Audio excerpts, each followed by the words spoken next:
So it is a bit, you know, we can call it physiological, pathological, okay?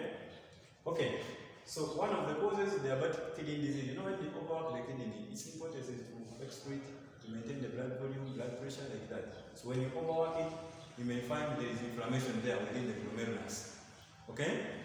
So before I got about this, you know what we call glomerulonephritis? Inflammation of the glomerulus. You know the glomerulus has the filtration what? Filtration networks to the directs of endothelial linings within the capillaries, as I'm going to explain about the pathophysiology, okay? So let's first look at this. Two, we have what we call minimal change disease, okay? Minimal change disease. This is the direct effect on the kidney nephron. Basically, we shall have, you know what we call the filtration membranes, the legs of the glomerular basement membrane and the podocytes down. Okay? So the glomerular basement membrane, you may find it is inflamed. So you know the glomerular basement membrane has what we call the negative charges, okay? Those negative charges, their importance is to repair the negative charged albumin.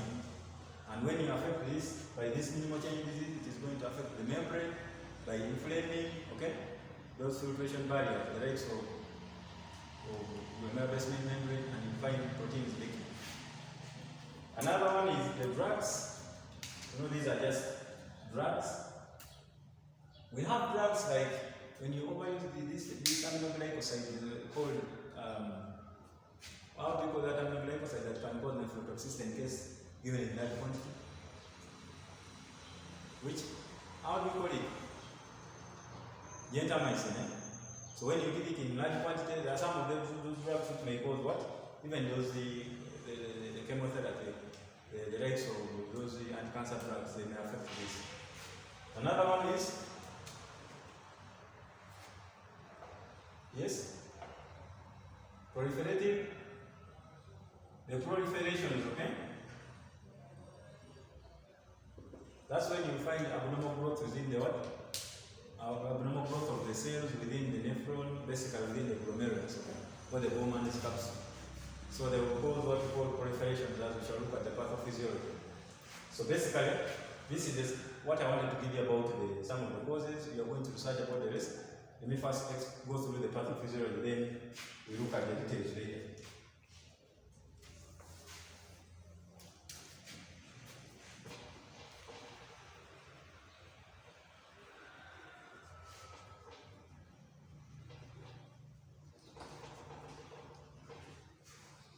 So any question after this?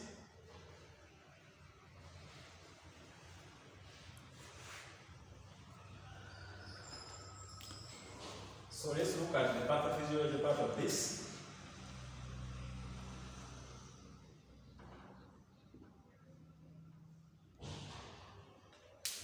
Now you know we are talking about the kidney nephron. Who knows what to call the kidney nephron? The nephron is the smallest functional unit of the kidney, okay? Now, if you affect this nephron, meaning you're affecting the smallest unit of the kidney, not so. You know, we know that the nephron is the one which is responsible for filtration and excretion of urine, okay? Now, let's look at this. You know, a nephron, how many nephrons do you have within one kidney? Approximately 1.2 million nephrons, okay? So do you believe that you are a millionaire as far as nephron is concerned? Okay. Now, let's look at this. This is our nephron.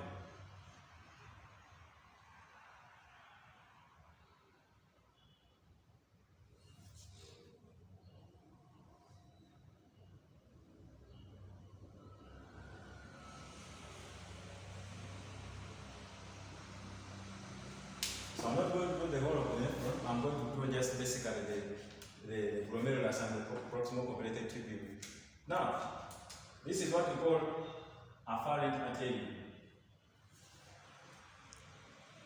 And this is what we call efferent artery.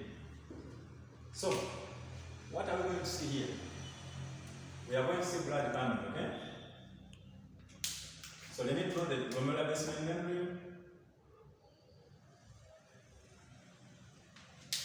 So this is what we call the glomerular basement membrane.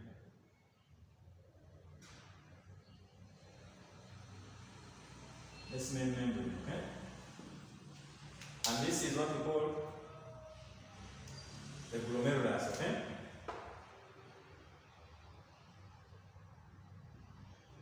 And we shall call this one the Bowman's capsule, okay?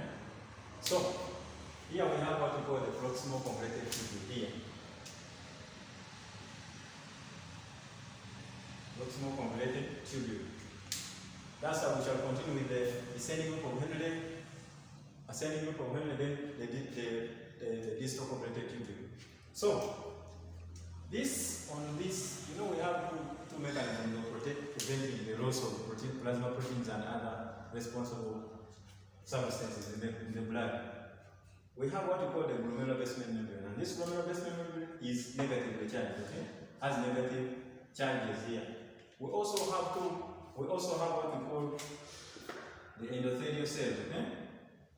Within the capillaries here. These are the endothelial cells. Down here we have what we call the podocytes. We have what we call the podocytes here.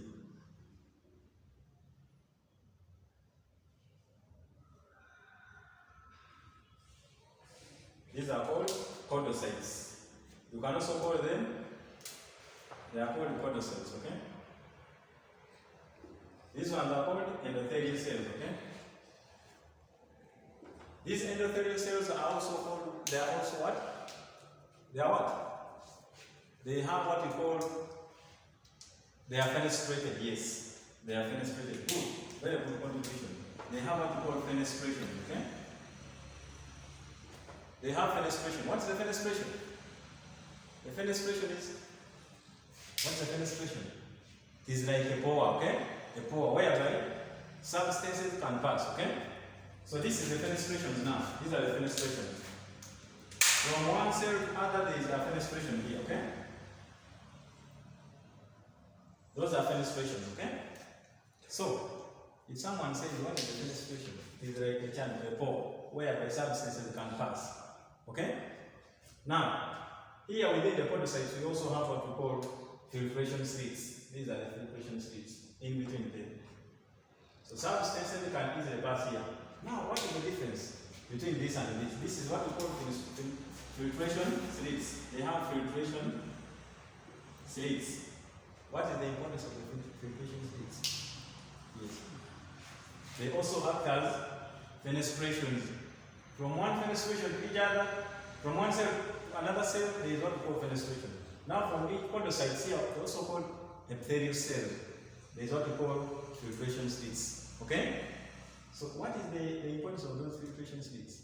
They also act the same way like these endothelial fenestration. Okay? So, we have a belief that between one fenestration to another fenestration, there is a difference of what? What is the sign? What is the sign? From one fenestration to each other, there is what we call, there is 70 to 100 nanometers. This is the diameter, the size. From one filtration slip to another, there is what we call, we have a diameter of 20 to 60 nanometers. So that's the diameter now. So can the substance pass here? Yes, it can pass. Don't argue, it can pass. Like albumin is small enough to pass here. Okay? Now, as blood is coming, it moves with plasma proteins. You know plasma proteins? What is a plasma protein? The likes of globulin and albumin. What's the importance? They maintain oncotic pressure. Good. So when they ask you what is the importance of the plasma proteins, say their function is to maintain oncotic pressure in the blood. So when you lose them, that's when you get what we call edema. Where is it here? In case you lose too much plasma proteins, you are going to get what we call edema as a complication later. And we shall go in details about each of them.